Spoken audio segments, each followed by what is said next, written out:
तो यहाँ पर कहते हैं भगवान भगवान ने कहा कि जो रूप है, मेरे रूप का दर्शन मेरी कृपा को छोड़ करके अन्य किसी उपाय से नहीं देख सकते। न यज्ञों के द्वारा, न दान के द्वारा, न क्रिया के द्वारा, न तप के द्वारा।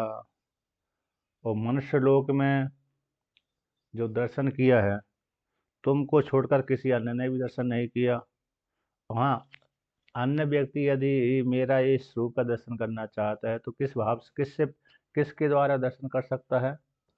तो कहते हैं अनन्य प्रेम के द्वारा, अनन्य भक्ति के माध्यम से ही भगवान के इस रूप का दर्शन हो सकता है। बाकी अन्य किसी साधनों के द्वारा अहंकार पूर्वक भगवान के इस रूप का दर्शन नहीं हो सकता। ऐसा वर्णन कर दिया। अब कौन सा श्लोक हुआ चलेगा?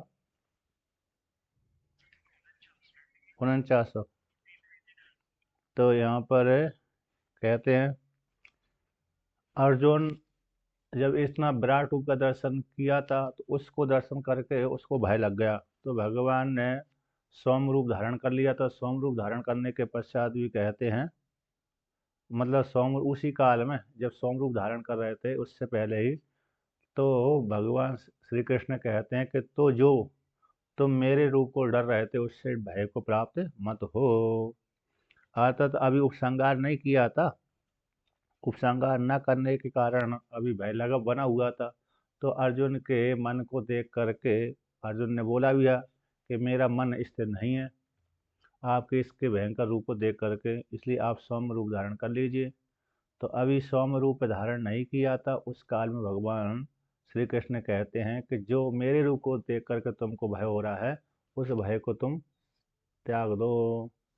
तो उसको लेकर के यहाँ पर कहते हैं माते व्यतः माचा विमूढ़ भावो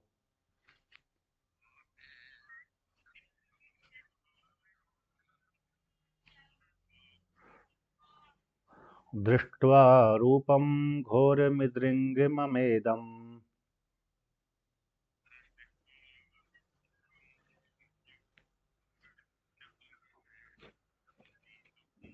व्यपेतभिः प्रीतमनः पुनस्त्वम्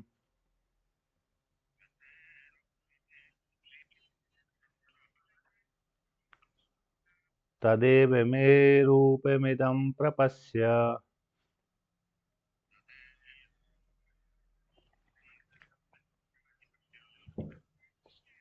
तो भगवान श्री कृष्ण कहते हैं अर्थात विराट रूप का ही दर्शन चल रहा अभी कि माते बेटा, अर्थात अरे मेरा तुम बेटा को प्राप्त मत हो, बेटा को प्राप्त तो मत हो।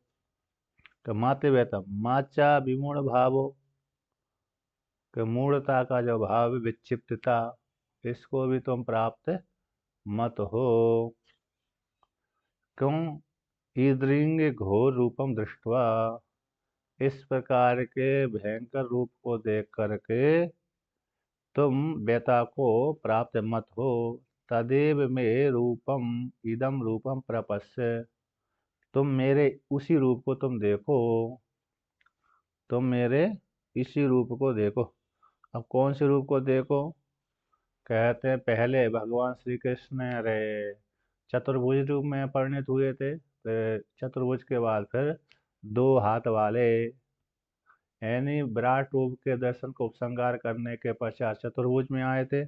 और चतुर्भुज के रूप को देख करके चतुर्भुज के पश्चात फिर दो भुज वाले हो गए। यानी 46वें श्लोक में चतुर्भुज आ रहा था, है ना। उसने प्रार्थना करी थी अर्जुन ने कि आप चतुर्भुज रूप में स्थित हो जाइए। फिर पुनः अरे वसुदेव के घर में अरे प्रकट हुए थे, उस रूप में अवस्थित हो जाइए। तो भगवान ने इस प्रकार ऐसे अर्जुन ने प्रार्थना करी थी। अर्जुन की वाणी को सुन करके भगवान ने इसी प्रकार से वो पहले चतुर्भुज रूप में परिणत हुए, चतुर्भुज के रूप के बाद फिर दो रूप में हो गए, ऐसा कहा। अब भगवान भास्कर इसका व्याख्यान करते हैं। यानी अगले श्लोक में अर्जुन दर्शन करेगा। तो कहते हैं माते बेता इति, यानी माते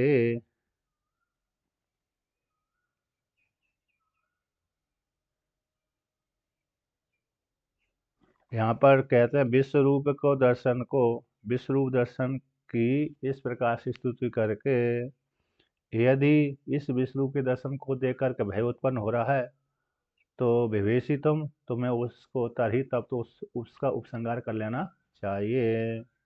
उपसंहार करता हूँ मैं। भगवान वासुदेव कहते हैं इस प्रकार के विश्व रूप के दर्शन का स्तुति कर दी। स्तुति करने के पश्चात यदि तुमने मेरे इस विश्व रूप के दर्शन से तुमको भय उत्पन्न हो रहा है तो फिर मैं इस विश्व रूप के दर्शन का उपसंहार करता हूँ। तो माते व्यतीति, इस विश्व रूप के दर्शन को देख करके तुमको भय उत्पन्न न हो। माते व्यता, माँ भूत ते भयम, कहते तुम्हारे लिए तुमको, है ना, तुमको व्यता ना हो, एन भयम ना हो। माचा विमूढ़ भावो, और कहते विमूढ़ भाव यानी विमूढ़ चित्तता, चित्त की विमूढ़ा, किम कर्तव्य विमूढ़, चित्त ये निर्णय नहीं कर पा रहा है। जैसे शेर को देख करके व्यक्ति को सामने जंगल में, तो फिर उसकी इंद्रिय कार्य करना बंद कर देती हैं। भागूं के लड़ूं, है ना, जंगल में गया हुआ व्यक्ति, सामने शेर फंस गया, आ गया सामने अचानक। अब व्यक्ति अचानक आ गया, शेर सामने आ गया, तो फिर व्यक्ति की इंद्रिय कार्य करना बंद कर देती हैं। मैं इस शेर को देख करके भगूं अथवा खड़ा रहूं अथवा इससे युद्ध करूं, समझ में नहीं आती है ना उस काल में।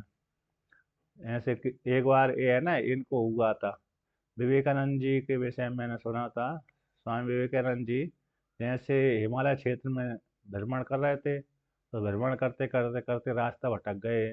तो 2-3 दिनों तक वो जंगल में घूमते रहे। अब भूख प्यास भी लगी, भूख आदि भी लगी आई। तो उसी काल में वो शेर भी, कहते शेर भी आ गए उनके 3 दिन के बाद। 3 दिन भूखे रहे थे जंगल में, रास्ता भटक जाने के कारण। तो शेर भी उधर से सामने से आ रहा। उस शेर को देख करके इंद्रिय इंद्रिय विचलित हो गए, आंखें बंद हो गई। तो इनके मन में अभी खड़े ही रहे, भाग नहीं पाए ये भी, विवेकानंद जी भाग नहीं पाए और ना भाग करके वहीं खड़े रहे। फिर इनके मन में एक विचार उत्पन्न हुआ, तो जैसे मेरे को 3 दिनों से भूखा हुआ हूँ, यदि भोजन मिलता तो कितना आनंद आता, उसी प्रकार से ये भी शेर भूखा ही होगा, तो मेरा आहार कर लेगा तो इसको कितना आनंद आएगा। ऐसे मन में विचार इनको उत्पन्न हुए, लेकिन भाग भाग नहीं पाए और आंखें बंद हो गई। शेर को देख करके इनकी आंखें भी बंद हो गई और खड़े रहे।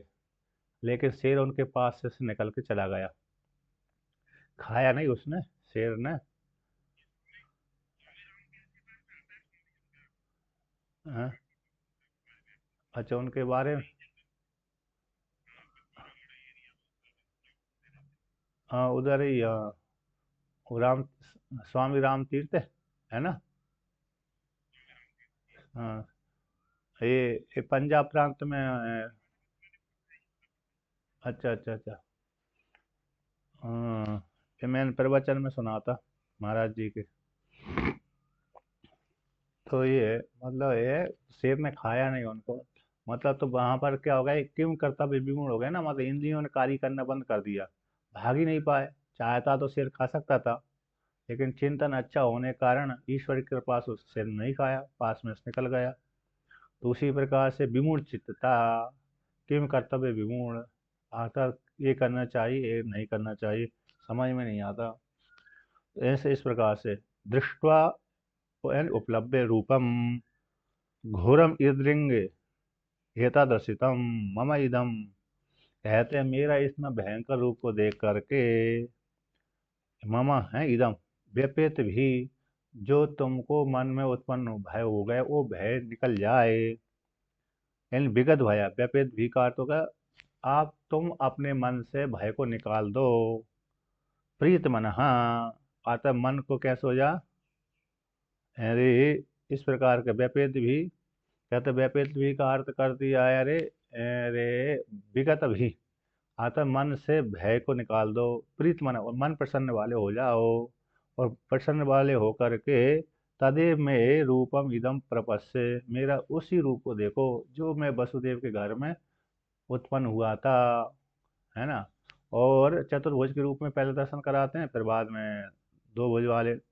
तो पुनः सन पुनः भूयस्त्वम, पुनः प्रीत मन वाले होते हुए पुनः पुनर्भूयस्त्वम तदेव चतुर्भुजम शंख चक्र गदाधरम तब इष्टम रूपम इदम पश्य, के तदेव, तदेव का अर्थ चतुर्भुजम।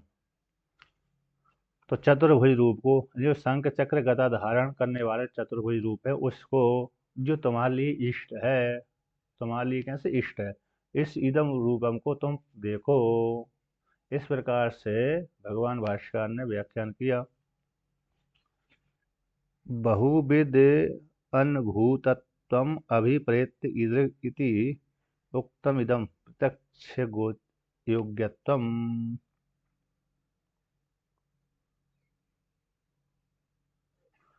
यहाँ पर कहते इस, यहाँ पर टीकाकार ने कहते हैं बहुत प्रकार का, बहुविध यानी बहुत प्रकार का अनुभूतत्व, जो अनुभूति की है, अभिप्रेत स्वीकार कर, देख करके, जान करके, इधर तो ऐसे इस प्रकार के, अरे मेरे रूप को देख करके भगवान श्री कृष्ण कहते हैं तुमने जो मेरे विश्व रूप का दर्शन किया था, विभिन्न प्रकार का रूप का दर्शन किया था, उसको देख करके जो तुमको भय उत्पन्न हो गया था वो भय मत करो। इस प्रकार से जो प्रत्यक्ष योग्यत्वम, प्रत्यक्ष है ना, योग्यत्व जो देख लिया है उसको देखकर तुम भय उत्पन्न मत करो।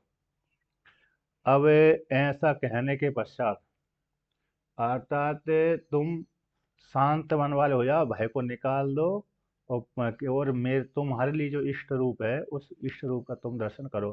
तो भगवान ने ऐसा कह करके चतुर्भुज रूप का दर्शन कराया। तो संजय उवाच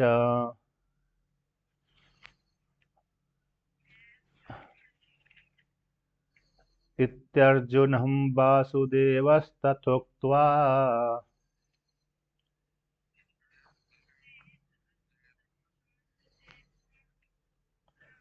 सुखं रूपं दर्शयामास भूयः।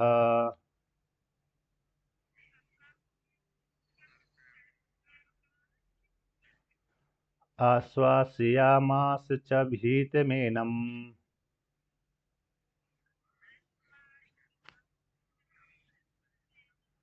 भूत्वा पुनः सौम्य वपुर्महात्मा।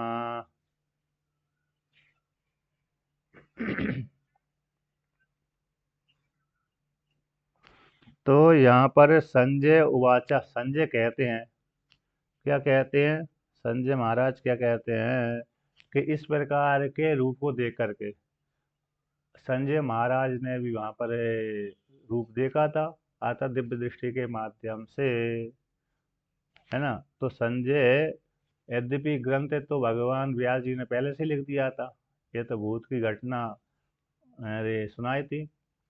तो संजय महाराज कहते हैं इस प्रकार के रूप को देख करके, तो कहते हैं, क्या कहते हैं, किसको कहते हैं, तो राजा को कहते हैं। कौन से राजा को, धृतराष्ट्र को। इति अर्जुनम वासुदेवस तथा उक्त्वा, इस प्रकार से भगवान श्री कृष्ण ने अर्जुन को इस प्रकार से कह करके, अर्थात तुम मेरे इस प्रकार के भयंकर रूप को देख करके, विश्व रूप के दर्शन को देख करके डरो मत, है ना। और विमूढ़ भाव को भी त्याग दो, प्रसन्न मन वाले हो जाओ, और अपने हृदय से भय को निकाल दो, और तुम चतुर्भुज रूप का दर्शन करो। ऐसा कह करके वासुदेव श्री कृष्ण ने अर्जुन के लिए शोकम रूपम दर्श्यामासा, जो स्वकीय रूप था, अर्थात कौन सा रूप था, जो चतुर्भुज रूप था, उस चतुर्भुज रूप का दर्शन कराया। एक तो ये हो गया, फिर बाद में चतुर्भुज रूप का दर्शन करा करके फिर उसका भी श्रृंगार कर लिया, फिर दो भुज वाले हो गए। तो स्वकम यानी शोकम का अर्थ कर दिया वसुदेव के घर में जातम, तो वसुदेव के घर में उत्पन्न होने वाले रूप का दर्शन कराया, दर्श्यामास भूया। अब कहते वासुदेव ने इस प्रकार से कह करके शोकम रूपम दर्श्यामासा, शोकम रूप दिखलाया, फिर भूया पुनः, और आश्वासयामासा, पुनः फिर क्या किया, आश्वासन देते हुए एनम भीतम, अर्जुन को जो भयभीत था अर्जुन, उसको आश्वासन देते हुए भूत्वा पुनः सौम्य बपुर महात्मा, अर्थात पुनः सौम्य रूप को धारण कर लिया, दो भुज वाले रूप में भी अवस्थित हो गए हैं। पुनः सौम्य रूप धारण करवा दिया और सौम्य रूप धारण कर कहे कहते हैं इस प्रकार से कहा, आश्वासन देते हो कि हे महात्मा अर्जुन, तुम कैसे हो जाओ, प्रसन्न देह वाले हो जाओ।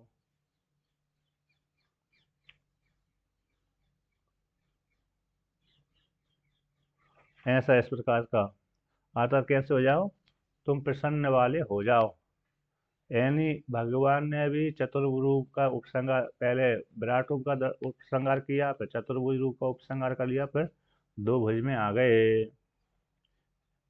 इस प्रकार से। तो कहते आश्वास्य मासा, आश्वास्य मास से आश्वासन देते हुए, एन एनम भीतम, किसको, अर्जुन को आश्वासन देते हुए कहते हैं पुनः इस प्रकार सोम बपुर महात्मा सोम रूप को धारण कर लिया था, और सोम रूप को धारण करके अर्जुन को आश्वासन दिया। श्री कृष्ण ने पुनः सौम्य बपुर महात्मा, सौम बपुर महात्मा का अर्थ हो गया भगवान श्री कृष्ण ने, यानी कैसे हो गया, सामान रूप धारण कर लिया। वसुदेव के घर में पैदा होने वाले, उत्पन्न होने वाले जो श्री कृष्ण थे, ऐसा रूप धारण कर लिया, और ऐसा रूप धारण करके फिर उनको आश्वासन दिया। तो सोम बपुर महात्मा पुनः भूत्वा एनम भीतम आश्वासय मासा, तो सौम्य रूप को धारण करके अर्जुन को आश्वासन दिया। अब भगवान भास्कर इसका व्याख्यान करते हैं कि इति एवं अर्जुनम वासुदेवस तथा भूतम वचनम उक्त्वा स्वेकम वसुदेवे गृहे जातम रूपम दर्शयमासा दर्शितवान।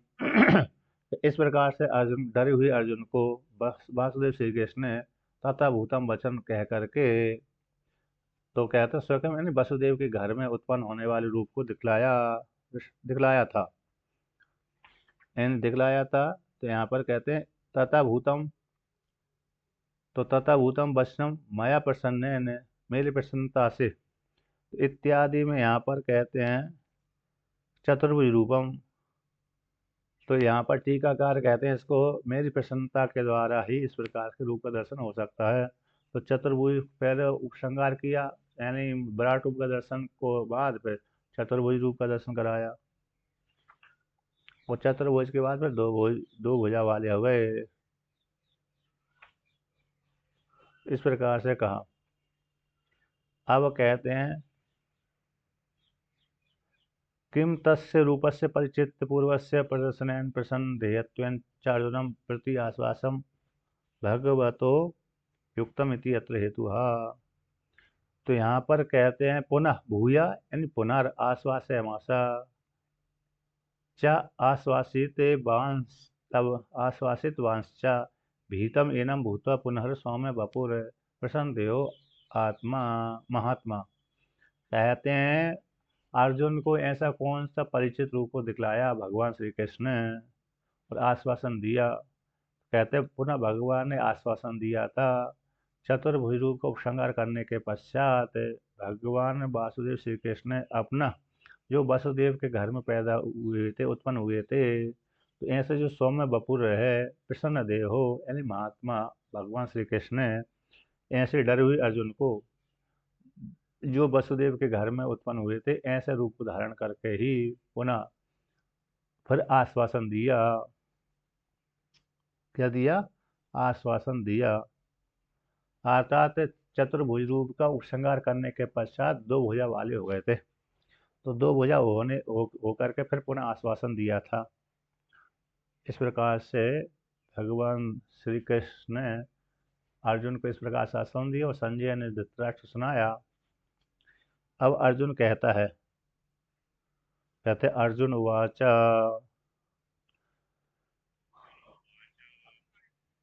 दृष्ट्वेदं मानुषं रूपम्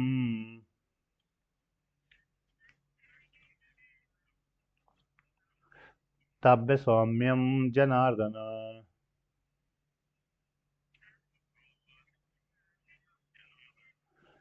इदानीमस्मि संवृत्तः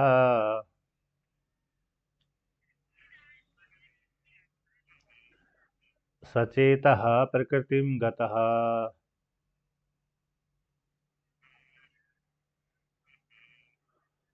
तो अर्जुन ने जब वसुदेव के घर में पैदा हुए भगवान श्री कृष्ण का ही रूप देख लिया, तो देखने के पश्चात अर्जुन कहता है, दृष्ट्वा इदम मानुषम रूपम, जो मनुष्य संबंधी रूप था, मानुषम मनुष्य मनुष्य योनि में पैदा हुए थे, तो मानुष्य जो रूप है उस रूप को देख करके, सौम्य रूप को देख करके, हे जनार्दन, अर्जुन ने भगवान श्री कृष्ण के मानुष्य रूप को देख करके, इदानीम अस्मि, वर्तमान काल में, संवृता, यानी संवृता यानी संवृता का अर्थ कर दिया संजात है। संजात आता उनकी वृत्ति है, कैसी हो गई, जो वृत्ति है ना, अ,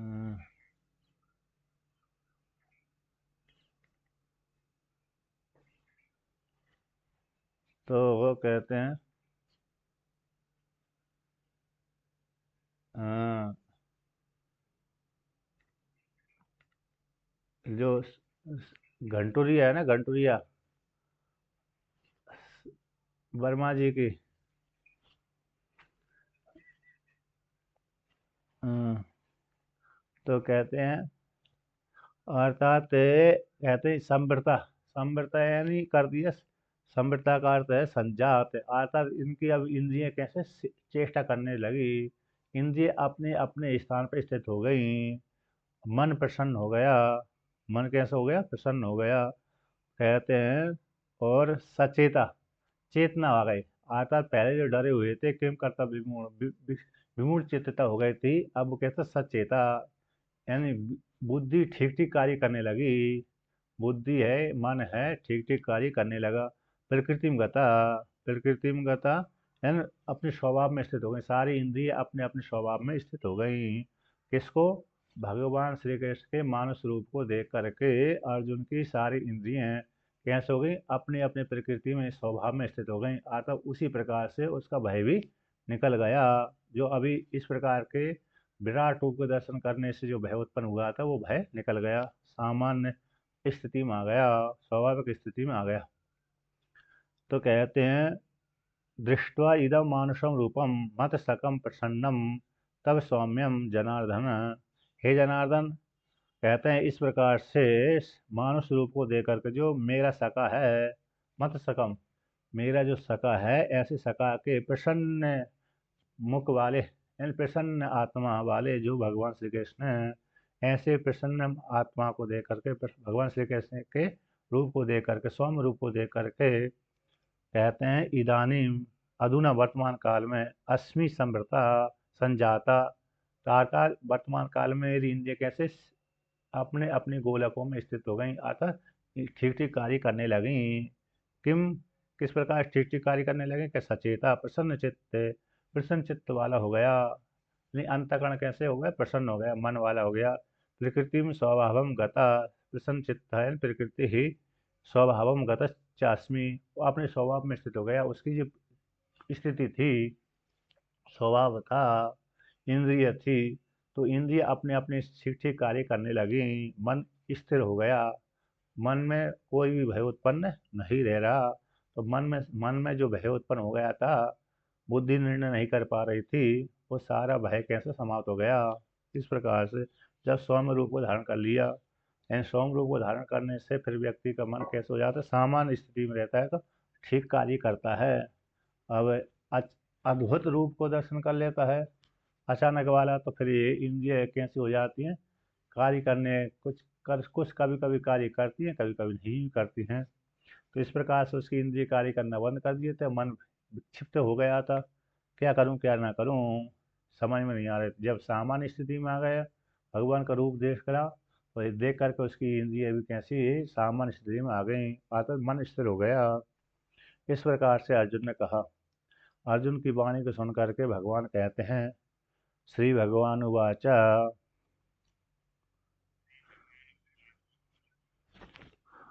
सुदुर्धर्षमिदं रूपम्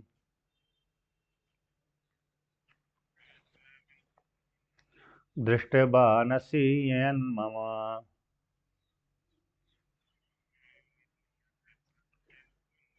देवा अप्यस्य रूपस्य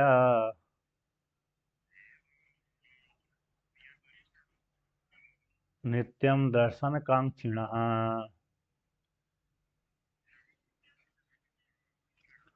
भगवान श्री कृष्ण कहते हैं अर्जुन से, हे अर्जुन, सुदुर्दर्शम इदम रूपम दृष्टवान असि येन मम, जो यत मम, जो मेरा रूप को तुमने देखा था, जिस रूप को कैसे सुष्टु शोभनम और दुर्धर्ष, बड़ी कठिनाई से देखे जाने वाला, शोभन भी है और बड़ी कठिनाई से देखे जाने वाला है, ऐसे जो रूप को जो तुमने देखा था उस रूप को देवा अपि अस्य रूपस्य, कहते अस्य रूपस्य देवा, इस देवता भी इस रूप को नित्य दर्शन कांक्षण, नित्य दर्शन की इच्छा करने वाले देवता भी इस रूप की चाहना करते हैं कि भगवान के इस विराट रूप का दर्शन हमको होता रहे, इसको होता रहे, किंतु वो भी नहीं देख पाते, वो भी नहीं देख पाते।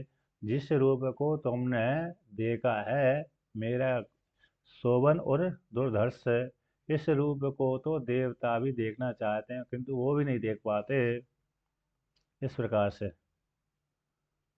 अब कहते हैं भगवान भास्कर इसका व्याख्यान करते हैं कि सुदुर्दर्शम सुष्टु दुखेन दर्शनम अस्य इति सुदुर्दर्शम इदम रूपम दृष्टवान असि यन मम देवा अपि अस्य मम रूपस्य नित्यं सर्वदा दर्शनकांक्षिणा दर्शन ईप्सवो अपि न त्वम ईवे दृष्टवंतो न द्रक्ष्यन्ति च इति अभिप्राया। तो यहाँ पर कहते हैं सुदुर्दर्शम यानी सुष्टु, सुष्टु दुखेन दर्शनम अस्य, ऐसी जो सुदर्शन है, दुख शोभन है और दुख पूर्वक दर्शन जिसका होता है, कठिनाई से देखा जाता है, ऐसे जो सुदुर्दर्श रूप है मेरा दृष्टवान जो तुमने देखा था, उस रूप का दर्शन भी देवता भी, जो मेरे रूप का दर्शन नित्यम सर्वदा दर्शन कांक्षणा, हमेशा चाहते हैं। कौन? देवता भी, देवता भी इस रूप का दर्शन करने की इच्छा करते रहते हैं। दर्शन इच्छो ईसो, दर्शन ईसो यानी दर्शन करने की इच्छा करते रहते हैं, किंतु करते हुए भी न तुम इव दृष्टवंतो, जिस प्रकार से तुमने देखा है उस प्रकार से वो भी न दृक्षंती, देवता भी नहीं देख पाते, क्योंकि तुम्हारे ऊपर तो मैंने अनुग्रह की, इस हेतु से तुमने ये दर्शन कर लिया, किंतु देवता भी नहीं देख पाते, न दृक्षंती, इस प्रकार से ऐसा कहा भगवान श्री कृष्ण ने अर्जुन से कहा। अब पुनः और कहते हैं, अकस्मात किस हेतु से आपके दर्शन नहीं हो पाता, कि दर्शन उपाय अभावात दुर्दर्शत्व, दर्शन के उपाय का अभाव हो जाने से ही दुर्दर्शत्व है, दर्शन के साधन न होने से ही अरे वो दुर्दर्श हो जाएगा। तो अकस्मात के हेतु से आपके दर्शन नहीं हो पाते, किस कारण से नहीं होते और किस कारण से आपके दर्शन हो जाते हैं, इस विराट रूप का दर्शन जो देवता भी चाहते हैं, है ना, और तुमने देखा है, तो इस रूप का दर्शन क्या किसी यज्ञ आदि से नहीं हो सकता है? अकस्मात के हेतु से यानी दर्शन का यदि साधन है तो व्यक्ति देख सकता है, तो अकस्मात के हेतु से आपके दर्शन नहीं हो पाते। तो कहते हैं, न हम वेदैर्न तपसा,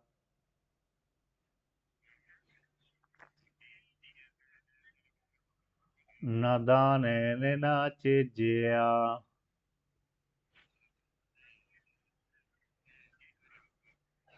शक्यः एवं विदो द्रष्टुम्,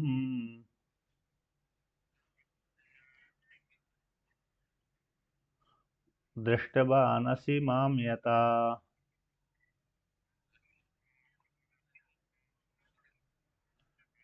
कहते हैं, न हम वेदैर न तपसा, ना तो मैं वेदों के द्वारा, इस कोई भी वेदों के द्वारा, चारों वेदों के अध्ययन करने मात्र से, वेदों के अध्ययन करने मात्र से इस रूप का दर्शन नहीं हो सकता।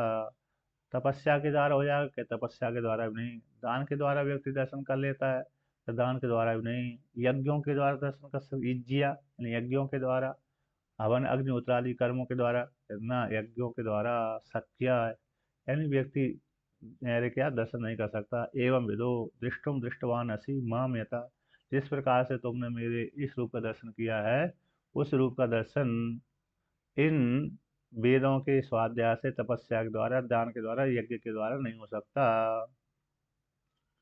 भगवान भास्कर व्याख्यान करते हैं कि न हम वेदों रे वेदरेन रेजु ऋग यजु साम अथर्वेदेर वेदेश चतुर्भिर अपि न तपसा उग्रेण च चांद्रायण आदिना न दानेन गो भू हिरण्यादिना न च युज्य यज्ञन पूज्य व सख्या एवं विदस्य ततः दर्शित प्रकारो दृष्टवान असि माम यथा त्वम के मैं यानी मेरा जो रूप है वेदों के द्वारा, ऋग्वेद यजुर्वेद सामवेद अथर्ववेद चारों वेदों के द्वारा भी नहीं देखा जा सकता। इन स्वाध्याय मात्र से, तपस्या के द्वारा भी, उग्र तपस्या के द्वारा, इन चांद्रायण व्रत आदि के माध्यम से भी नहीं देखा जा सकता। और दान के द्वारा कहते गो भूमि हिरण्य आदि, गो यानी गो हो गई, भू यानी भूमि हो गई, और हिरण्य यानी सोना चांदी हो गए, सोना हिरण्य यानी सोना। तो सोना चांदी आदि के दान से भी मेरा रूप का दर्शन नहीं हो सकता। यज्ञ यानी यज्ञ के द्वारा भी नहीं हो सकता। तो पूजा के द्वारा हो जाएगा कि पूजा के द्वारा भी नहीं हो सकता, शक नहीं। एवं विदस जो इस प्रकार के रूप का दर्शन इस प्रकार से नहीं हो सकता। दर्शित प्रकारों जो दिखलाया गया है इन साधनों से नहीं हो सकता। कहते हैं दृष्ट देखने के लिए, दृष्टवान जिस रूप को तुमने मेरा देखा था उसको इन प्रकार इन साधनों से नहीं हो सकता। माम तुम यथा जिस प्रकार से तुमने देखा था, तो किस प्रकार से देखा था? भक्ति के द्वारा, अनंत भक्ति के माध्यम से ही मेरे इस रूप का दर्शन हो सकता है। जहाँ पर कर्तापन का भाव है, ज्यादा अहंकार है, उसके माध्यम से भगवान के रूप का दर्शन नहीं हो सकता।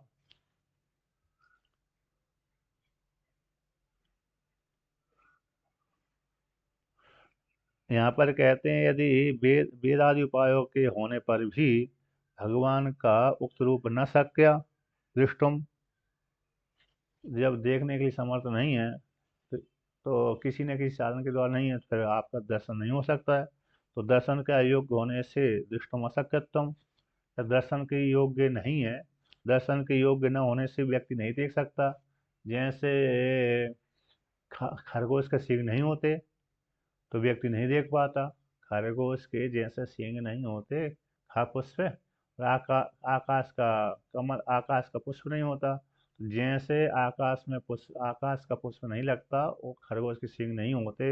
उसी प्रकार से जैसे जो दर्शन के योग्य दृष्टि के योग्य नहीं है, नहीं देखते, उसी प्रकार से आपका रूप भी दर्शन करने के योग्य नहीं है, इसलिए तो नहीं देख सकते। तो ऐसी बात नहीं है।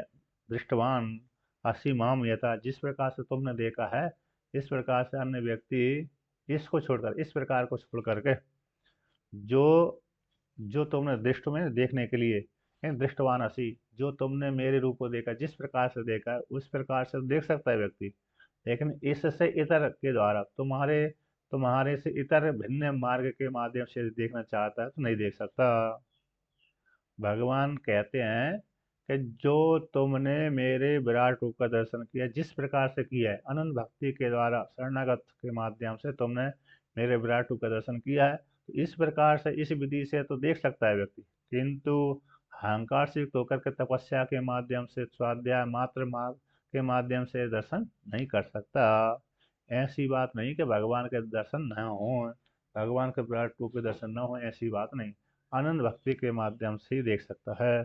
उसको लेकर कहते हैं कथम पुनः शक्य उच्चते, किस प्रकार से आपके दर्शन हो सकते हैं, किस उपाय के द्वारा आपको देखने के लिए समर्थ हो सकता है व्यक्ति, साधक है ना। दृष्टुम सख्य हो भगवान, तो भगवान से पूछता है अर्जुन, किस प्रकार से आप देखने के योग्य हैं, आप किस प्रकार से देखा जा सकता है आपको, आपके विराट रूप का दर्शन। तो भगवान 54वें श्लोक के द्वारा कहते हैं भक्त्या तु नन्यः शक्य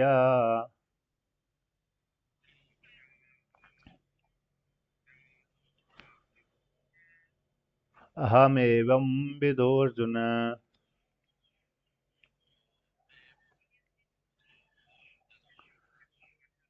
ज्ञातुं द्रष्टुं च तत्त्वेन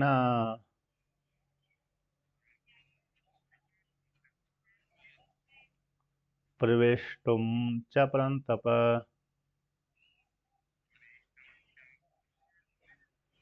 कहते हैं मेरे रूप को अनन्य भक्ति के द्वारा मैं शक्त हो सकता हूँ। एवं विदो, हे अर्जुन, इस प्रकार से कोई व्यक्ति मेरे को जानना चाहता है तो मेरे को इसी मार्ग से ही जान सकता है, देख सकता है। किस मार्ग से? इस मार्ग से अनंत भक्ति के माध्यम से ही हे अर्जुन मेरे विराट रूप का दर्शन, चतुर्भुज रूप का दर्शन कर सकता है। विराट रूप का दर्शन भी, चतुर्भुज रूप का दर्शन भी अनंत भक्ति के द्वारा ही देखने में समर्थ कर हो सकता है। इस मार्ग से जानने के लिए समर्थ हो सकता है, दृष्टुम देखने के लिए समर्थ हो सकता है, त्वेन तत्व रूप से जानने के लिए, तत्व रूप से देखने के लिए समर्थ, और तत्व रूप से जान करके प्रविष्टुम च परंतप, हे परंतप फिर मेरे में ही प्रवेश कर जाता है। जो जिसने तत्व रूप से दर्शन किया है, मेरे को जाना है, तत्व तुम पद का एक करके मेरे को जाना है, यानी परम परागति रूप से जाना है। मुझको छोड़कर कोई दूसरा है ही नहीं है, इस रूप से जाना है, एक एक वो हम अद्वितीय रूप से जाना है, तो फिर वो मेरे में ही प्रवेश करता है, अन्य में प्रवेश नहीं होता उसका। भगवान भास्कर इसका व्याख्यान करते हैं, यानी यानी शास्त्र प्रमाण, शास्त्र के माध्यम से, शास्त्रों के माध्यम से व्यक्ति देखने में समर्थ हो जाता है।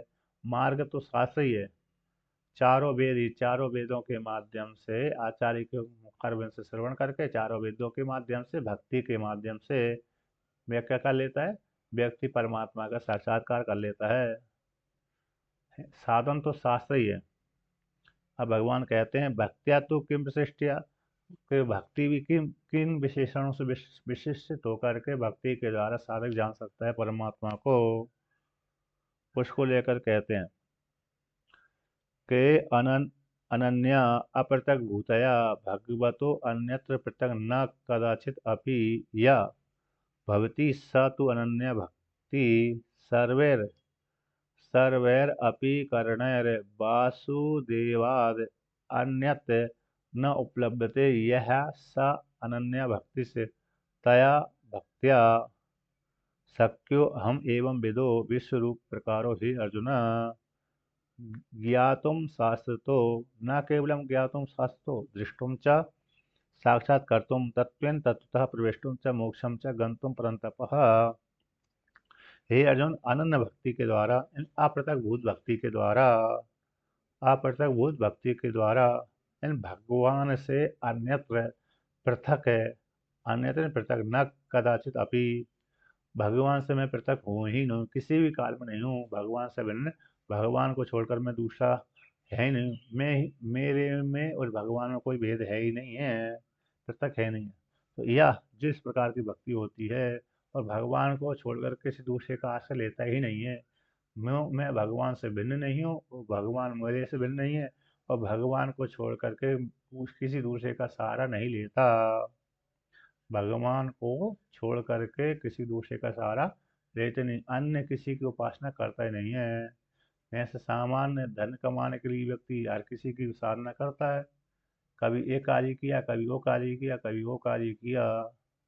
तो जैसे यहाँ पर कईयों का आश्रय लेता है, उसी प्रकार से भगवान देवता को भी ले लिया, अन्य को भी ले लिया, भूतों को भी ले लिया, मुर्दों को भी आश्रय ले लिया, कहीं ऐसा नहीं, मुर्दों को देवता आदि को नहीं लेता बल्कि परमात्मा को ही आश्रय लेता है। कदाचित किसी भी काल में पृथक नहीं है, अतः पृथक रूप से किसी का आश्रय नहीं लेता, बल्कि बल्कि परमात्मा का आश्रय लेता है, और परमात्मा से भिन्न में है ही नहीं। इस प्रकार से परमात्मा से भिन्न मैं हूँ ही नहीं, मुझ में और परमात्मा कोई भेद नहीं है, और मैं ही परमात्मा हूँ, इस दृष्टि से तो करके जो परम भगवान वासुदेव है वो मैं ही हूँ, मैं ही वासुदेव, वासुदेव ही मैं हूँ, और मुझ में वासुदेव में कोई भेद नहीं है ना, और मेरी परमात्मा को छोड़ कोई दूसरी गति है ही नहीं है। इस प्रकार से जो चिंतन कर रहा है या भवती स, इस प्रकार से जो इस प्रकार की दृष्टि मन में आती है जिसके, सब है तू अनन्य भक्ति है, इस प्रकार की भक्ति है। हाँ हाँ, मैं परमात्मा से भिन्न हुई ही नहीं हूँ, परमात्मा और मैं एक ही हूँ, और सारे जीवों में भी परमात्मा ही गया है, तो इसलिए मुझ में और अन्य जीवों में कोई भेद है ही नहीं है ना। इस प्रकार से दृष्टि बनाते रहना चाहिए। तो कदाचित किसी भी काल में पृथक ना, किसी भी काल में पृथक नहीं होता। या भक्ति ऐसी दृष्टि जिसकी होती है, सब ऐसी जो भक्ति हो जिसकी होती है, सा तू अनन्य भक्ति, अनन्य भक्ति के द्वारा, यानी सभी करणों के द्वारा, पांच ज्ञानेंद्रिय पांच कर्मेंद्रिय अंतकरण के माध्यम से वासुदेव से अन्यत्र न उपलब्ध थे। वासुदेव को छोड़कर कोई दूसरी वस्तु उपलब्ध नहीं होती। यानी जैसे एक फोटो आपने देखा होगा, पेड़ में भी भगवान को देखता है, वृक्षों वृक्षों में भी भगवान को देखता है, पशुओं में भी भगवान को देखता है, पक्षियों में भी भगवान को देखता है, और ये अन्य स्त्री पुरुषों में भी भगवान को देखता है, अपने में भी भगवान को देखता है, पर में भी भगवान को देखता है। गीता प्रेस की पुस्तक में ऐसा फोटो देखा होगा आपने, यानी बाजार में भी मिलता है ना, सभी जगह भगवान को ही देखता है साधक।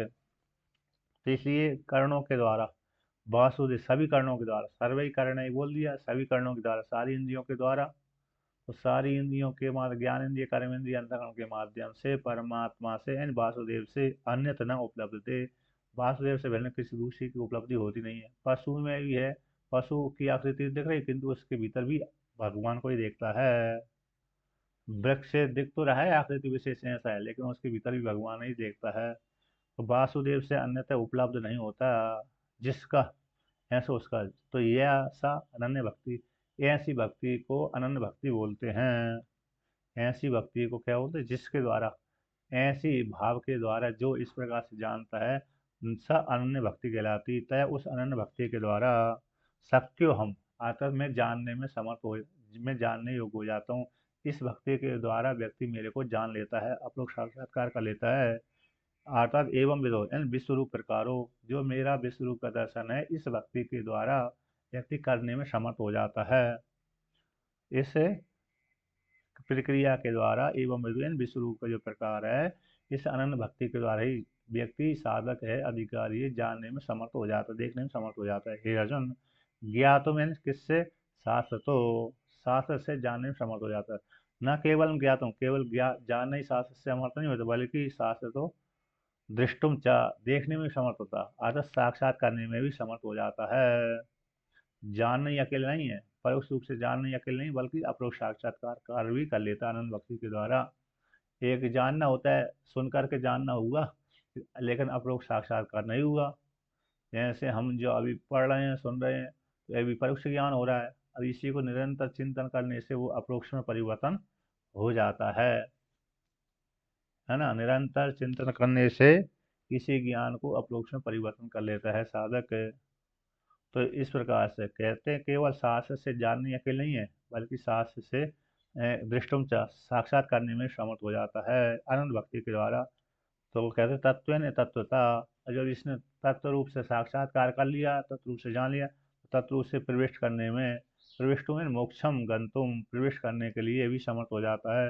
अर्थात प्रविष्ट कर जाता, मोक्ष के प्रति गंतुम, पहुंच जाता है। अर्थात जिस प्रकार से सांस का आलम्बन लेकर के, सांस का आलम्बन लेकर के श्रद्धा से युक्त होकर के, अनन्य भक्ति से युक्त होकर के मेरा जब साक्षात्कार करता है, तो साक्षात्कार हो जाने के पश्चात तो फिर तो वह मुझ में ही प्रवेश कर जाता है। मुझ में ही के हैं, मुझ में ही प्रवेश करो तो एक हो गया, मुझ में ही प्रवेश कर लिया पर एक हो जाता है। यानी शरीर छूटने, जब पहले ज्ञान हो गया ना, उसको साक्षात्कार कर लिया, तो साक्षात्कार करते ही ज्ञान हो गया, ज्ञान हो गया, फिर जब तक प्रारब्ध भोग रहेगा तब तक है रे वो है रे, जीवन यापन करेगा, फिर बाद में विधेय केवल की प्राप्ति हो जाने पर मुझ में प्रवेश कर जाएगा, मोक्ष हो जाएगा। मीरा की तरफ हूँ। हाँ, मतलब विधेय केवल के पश्चात, विधेय केवल जब हो जाएगा तो उस परमात्मा में प्रवेश कर जाएगा। और जब, लेकिन अभी जब तक रहेगा, साक्षात्कार कर लिया, तो फिर वो यारे जी जीवन मुक्त अवस्था में विचरण करता रहेगा, ये हो जाता है। तो इस प्रकार से तो अनन्य भक्ति ही साधन है। यहाँ पर क्या वर्णन कर दिया, अनन्य भक्ति के द्वारा। अब 55वां श्लोक कहते हैं कि अधुना सर्वस्य गीता शास्त्र से सारभूत अर्थो, अब वर्तमान काल में सम कहते हैं गीता शास्त्र का जो सारभूत अर्थ है, निश्रेय अर्थ, निश्रेयस की प्रयोजन के लिए, अनुष्ठितम समुच्यते समुच्यते उच्यते। तो कहते हैं संपूर्ण गीता शास्त्र का जो सारभूत अर्थ है निश्चय की प्राप्ति के लिए अनुष्ठेय रूप से जो समुच्चय करके यहाँ पर वर्णन करते हैं। अनुष्ठेय रूप से प्राप्त करने के योग्य, प्राप्त करने के अनुष्ठेय रूप से समुच्चय करके कहते हैं। निश्चय के लिए, मोक्ष की प्राप्ति के लिए, निश्रेष का अर्थ हो गया मोक्ष, मोक्ष की प्राप्ति के लिए अनुष्ठेय रूप से जो समुच्चय करके यहाँ पर वर्णन करते हैं, जो संपूर्ण गीता शास्त्र का सार है। अर्थात संपूर्ण गीता शास्त्र है इस प्रकार से व्यक्ति अनुष्ठान करेगा, चिंतन करेगा तो मुझ परमात्मा को प्राप्त हो जाएगा। संपूर्ण गीता शास्त्र का जो सारभूत अर्थ है मोक्ष की प्राप्ति के लिए अनुष्ठेय रूप से समुच्चय करके यहाँ पर भगवान भास्कर, भगवान श्री कृष्ण कहते हैं कि भाई इस प्रकार से चिंतन करने वाला साधक मुझ परमात्मा को प्राप्त हो जाएगा। उसको लेकर के यहाँ पर कहते हैं मत कर्म कृन मत परमो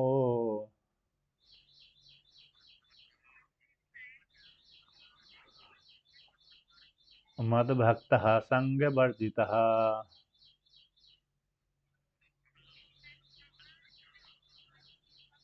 निर्वैरः सर्वभूतेषु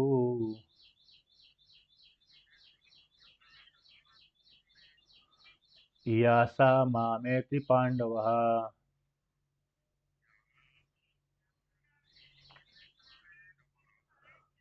तो यहाँ पर वर्णन करते हैं मत कर्म कृन, मेरे लिए ही कर्म करने वाला।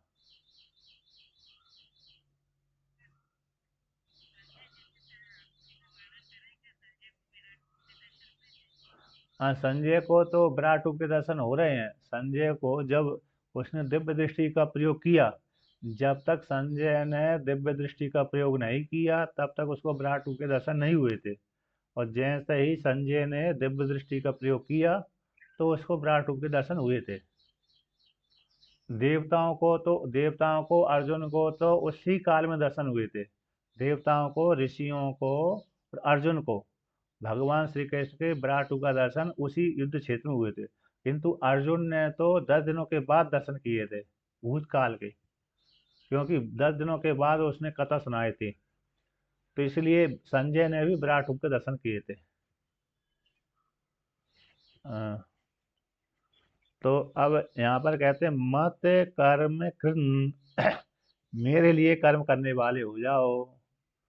अर्थात मुझको छोड़ करके, किसको छोड़ करके, मुझको छोड़ करके किसी दूसरे के लिए कर्म करने वाली मत बनो। तो मत कर्म, मत कर्म का होगा मेरे लिए कर्म करने वाले, कृत्यन करने वाले हो जाओ। मत परमो, मत परमो का अर्थ है मेरा, मैं ही परम गति हूँ। यस, मुझको छोड़ करके कोई दूसरे का आश्रय ग्रहण मत करो। मुझ ही कोई गति बनाओ, परागति। और मैं ही सभी का अधिष्ठान आधार हूँ। इसलिए मेरी कोई गति छोड़कर, जैसे पत्नी की गति पति हो गई, उसी प्रकार से मैं साधकों का गति हूँ। तो मुझको छोड़कर किसी दूसरे का आश्रय मत ग्रहण करो। और मत भक्ता, मेरी भक्त बनो, अन्य के भक्त मत बनो, अन्य के भक्त मत बनो। आपका जो माइक है तो जिनका वो बंद कर लीजिए। तो कहते हैं मत भक्ता। हाँ, अच्छा, खुरखुर की आवाज है। तो कहते हैं मत भक्ता, मेरे मेरे भक्त वाले हो जाओ, मेरी भक्ति करो, अन्य की भक्ति मत करो। और कहते हैं संग वर्जिता, संग होता है पत्नी में, पुत्र में, भाई बंधु में, इष्ट मित्रों में। तो जहाँ पर जो संग होता है उस संग को त्याग दो। है कि नहीं, किसको त्याग दो, संग को त्याग दो। तो इस प्रकार से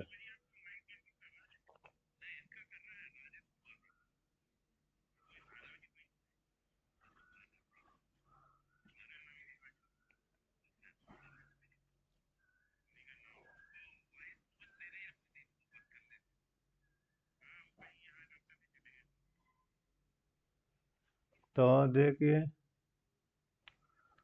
तो संग वर्जिता, यानी संग से रहित हो जाओ, पत्नी पुत्र आदि जो संग होते हैं उससे रहित हो जाओ। दरअसल जो ले, अरे मोबाइल में आते ही नहीं है वो, तो संग। लैपटॉप में तो दिखता है और मोबाइल में चलता ही नहीं है वो।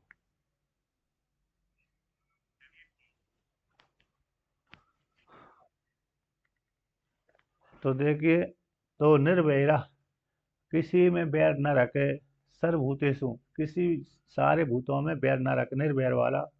यह सा मामित पांडव, जिस प्रकार से चिंतन करता है हे पांडव, मुझको ही प्राप्त होता है, अन्य को प्राप्त नहीं होगा, बल्कि मेरे को ही प्राप्त होगा। इस प्रकार से अब भगवान भास्कर इसका व्याख्यान करते हैं कि मत कर्म कृन इन मदर्थम कर्म मत कर्म तत्करोती थी, मत कर्म कृन, मेरे लिए मत कर्म काल मदर्थम, मेरे लिए कर्म करने वाले को मत कर्म कहते, तत्करोती थी, तत् उस कर्म को करता है, तो मत कर्म करने वाला, मेरे लिए ही कर्म करने वाला हो गया। अतः मेरे लिए ही कर्म करे, अन्य के लिए कर्म न करे। और कहते मत कर्म करे, मत परमः करोति, कहते मेरे लिए मैं ही परम गति हूँ। तो मत कर्म मत परमा करोति, तो भृत्य स्वामीनम कर्म, कहते जो जैसे स्वामी के लिए भृत्य कर्म करता है, स्वामी है ना, स्वामी के लिए अरे कर्म करता है, किंतु गति स्वामी नहीं होती उसका, सेवक का जो गति स्वामी नहीं होता, बल्कि गति तो दूसरा ही होता है। न तु आत्मनः परमा प्रेत्या गंतव्य गतिरिति स्वामिनम प्रतिपद्यते, तो जैसे अपनी गति, आत्मा की जो परमा गति है, मर करके व्यक्ति कैसे स्वामी के प्रति नहीं जाता, बल्कि स्वतंत्र ही होता है, दूसरे लोकांतर को जाता है।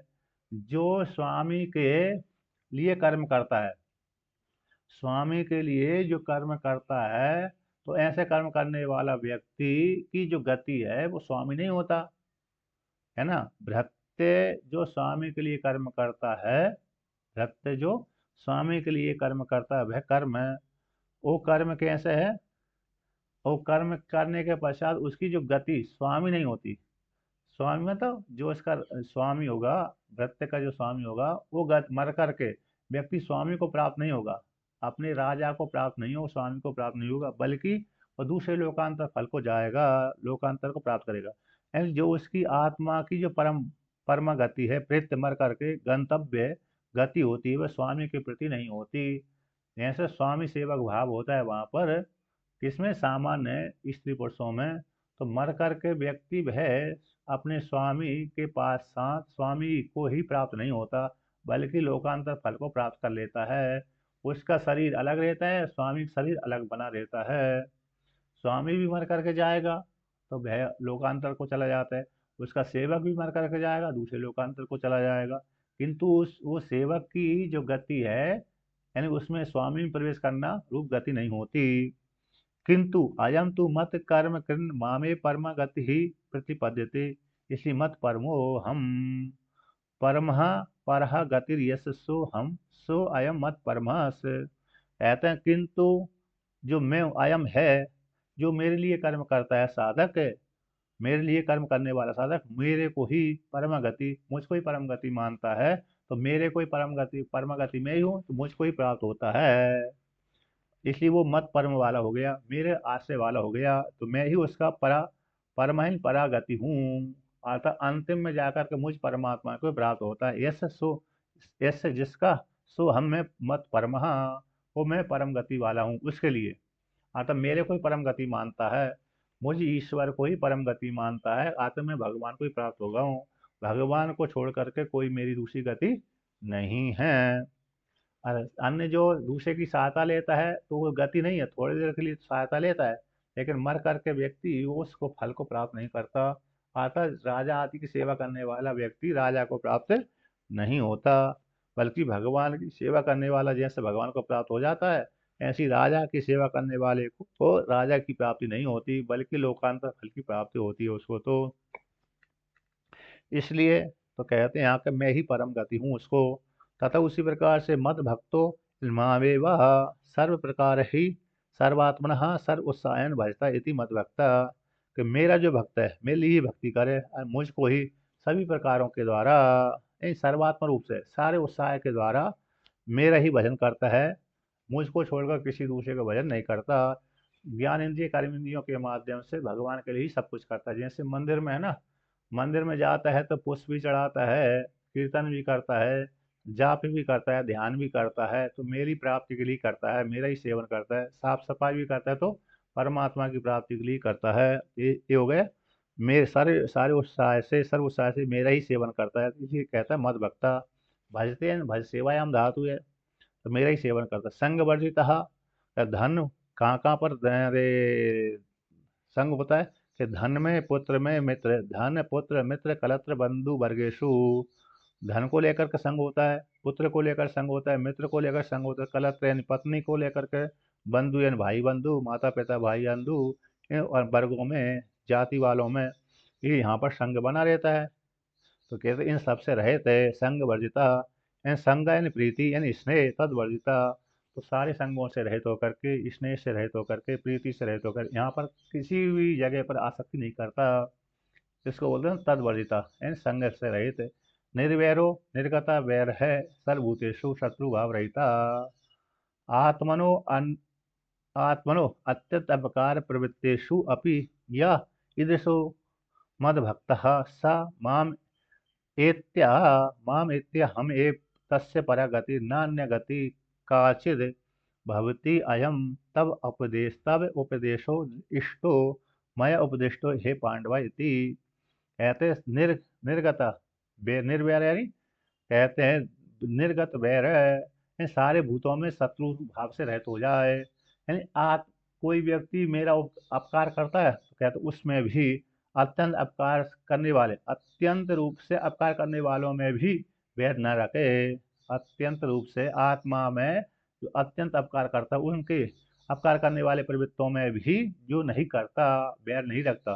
कोई व्यक्ति किसी को परेशान करता रहता है, कोई व्यक्ति किसी को परेशान करता रहता है, तो वहां पर भी कोई व्यक्ति बैर ठान लेता है, कोई व्यक्ति नहीं ठानता कि इस व्यक्ति ने मेरा काम बिगाड़ा तो मैं भी इसका काम बिगाड़ूंगा, इस व्यक्ति ने मेरे को खराब बोला तो मैं भी इसको खराब बोलूंगा, है ना। तो बैर हो जाता है ना, शत्रुता भाव हो जाती। तो कहते अपकार करने वालों में भी कैसे शत्रु भाव से रहते होकर के रहे, जिस प्रकार से देखता है, इस प्रकार से जो मेरा भक्त है इस प्रकार चिंतन करता है, तो वह चिंतन करने वाला, जानने वाला, बैर से रहते शत्रु में भी बैर न रखे, ऐसा चिंतन करने वाला जो मेरा भक्त है, वह मर करके, एक तेज मर करके मेरे ही तस्य उसका परागति मैं ही हूँ, अन्ना अन्य गति, अन्य गति उसकी नहीं है, काचिद कोई भी अन्य गति नहीं। इति अयम तब उपदेश है, इसलिए हे अर्जुन ये तुम्हारे लिए उपदेश है, इष्ट है, तुम्हारे लिए इष्ट उपदेश है, मया दे मेरे द्वारा उपदिष्ट है पांडवा। जो इस प्रकार से चिंतन करता है वो मेरे को ही प्राप्त होता है। कि अयमिति कि तदेव तदेवं भगवतो विश्वरूप सर्वात्मना सर्वज्ञस्य सर्वेश्वरस्य मत कर्म कृत्यादि न्यायन क्रम मुक्ति फलम अभिध्यानम अभिवदतः तत्पदवाच्यार्थो व्यवस्थापिता। टीकाकार कहते हैं कि इस प्रकार से भगवान के विश्वरूप दर्शन करने, विश्वरूप भगवान का, सर्वज्ञ रूप भगवान का, सर्वेश्वरूप भगवान का के लिए जो कर्म करने वाला है, तो मत कर्म कृत इत्यादि न्याय के माध्यम से जो साधक इस प्रकार से भगवान के लिए कर्म करता है, तो कर्म करने से उसको क्रम मुक्ति फल की प्राप्ति होती है। ज्ञान के द्वारा सीधा सीधा मोक्ष फल की प्राप्ति हो जाती है। जो ध्यान उपासना आदि करता है उसके लिए किसकी प्राप्ति हो जाती है? क्रम मुक्ति की। यदि यहीं पर रहते रहते रहते ज्ञान हो गया तो मुक्त ही हो गया, और यहीं पर रहते रहते ज्ञान नहीं हो पाया तो फिर कहाँ जाएगा? ब्रह्मलोक को जाएगा, ब्रह्मलोक में जाकर के जी कैसे हो जाएगा? मुक्त हो जाएगा, अथवा यहीं से क्रम मुक्ति को प्राप्त हो जाएगा। पहले ज्ञान हो जाने के पश्चात रे जी ज्ञान हो गया, अज्ञान निवृत्ति हो गई, उपासना के माध्यम से, निध्यासन के माध्यम से, वेदांत ज्ञान के माध्यम से उसको ज्ञान की प्राप्ति हो गई, और ज्ञान के बाद फिर जीवन मुक्त अवस्था में विचरण करेगा, और जीवन मुक्त अवस्था में विचरण करने के पश्चात जब प्रारब्ध समाप्त हो जाएगा तो विधेय केवल की प्राप्ति हो गई। अथवा उसको दृढ़ ज्ञान नहीं हो पाया, परोक्ष ज्ञान तो है, दृढ़ ज्ञान नहीं हो पाया, तो फिर यदि शरीर छूट गया तो फिर क्रम मुक्ति का भागी बनेगा। जो तत्पद वाच्य आते यहाँ पर स्थापित कर दिया है, विश्व रूप का दर्शन करने से, विश्व रूप के माध्यम से यहाँ पर विश्व रूप होने तत्पद वाच्य है। इस प्रकार से विश्व रूप का चिंतन करने वाला, भगवान के लिए कर्म करने वाला साधक अंतिम में भगवान को ही प्राप्त होता है। इस प्रकार से वर्णन कर दिया। अब आगे का पाठ 12वां अध्याय पर अगले दिन करेंगे। तो गीता, ये गीता का सार हो गया। मतलब क्या हो गया कि परमात्मा के लिए ही कर्म करना, परमात्मा को छोड़कर किसी दूसरे के लिए कर्म न करने वाला साधक परमात्मा को प्राप्त होता है। इस प्रकार से वर्णन किया।